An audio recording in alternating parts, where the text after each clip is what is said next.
Hey everybody, Dr. Bryton here for Two-Tip Tuesday, and today we're going to talk about a little bit about what I was away for when I did some continuing ed about 2 weeks ago. I had a great week of it. It's very intense, but I love being in that. I'm a dental nerd. You've heard me say that before. But while we were there, we looked at a number of different things. In particular, we were looking at your jaw joint, the muscles of your jaw, and the muscles involved in chewing, and then your teeth, and how the three of those have to be in harmony so that we can have comfort in the mouth, and that structures in the mouth like your teeth and the jawbone don't deteriorate, as well as the jaw joint and muscles don't deteriorate. But while I was there, we also had kind of a sidebar or a more defined discussion about sleep apnea.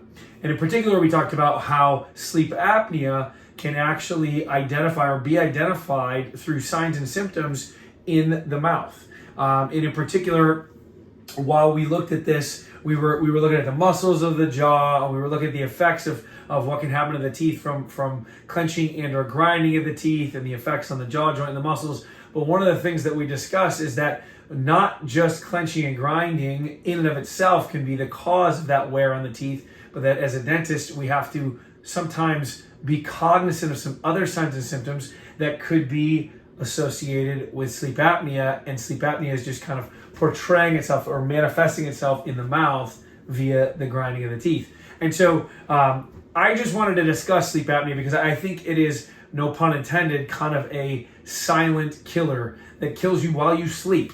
And ultimately, one of the big things with sleep apnea is that it's not just something or a condition that causes you to be tired. It actually has true ramifications on your heart, your brain, all the organs in your body, because if you're not getting proper sleep, because you're not getting proper oxygen, and you're not getting proper oxygen, we don't see that the cells of our body's tissues, our organs, our heart, our brain, they don't have a state of makeover where they can actually be replaced. Those bad cells can be replaced with new, good, healthy cells. And so we see literally a deterioration of our organs, deterioration of our brain, our heart, that put us in position for things like heart attacks, for things like memory loss, or later on dementia, for things like diabetes. And so I like this concept of discussing this with our patients, because I think it's, again, a silent killer that at the very least I can be a frontline kind of exposure to patients to be like, you should talk to your PCP, your primary care physician, because your goofy dentist is starting to notice some things.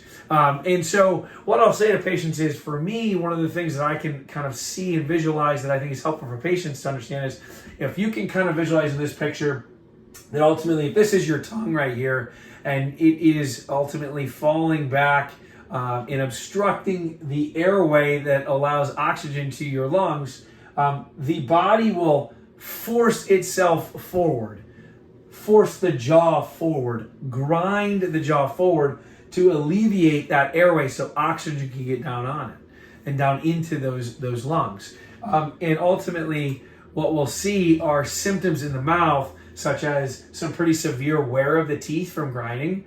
We can see what's called scallop tongue, where ultimately the tongue is literally being thrust into the backs of our teeth, and then it leaves indentations in the tongue. And then we look for risks too in the mouth, like a Malapati score, which is essentially the view of how much space seems to be available in the throat. Is the tongue taking up a lot of space? And so, though this is just kind of a brief discussion that I wanted to show you here, it's something that I want to at least bring up into our patients' attention, because I think it is very critical. And so if there's anybody out there that has discussions or questions about this, please feel free to reach out to me. I would love to get you in the right direction to help you out with this. But hopefully you do find this helpful. If you want to share this with anybody, please do so. But hopefully we'll have more discussion on this to come. So thank you for tuning in. I hope you have a great rest of your Tuesday and a great rest of your week. Thank you.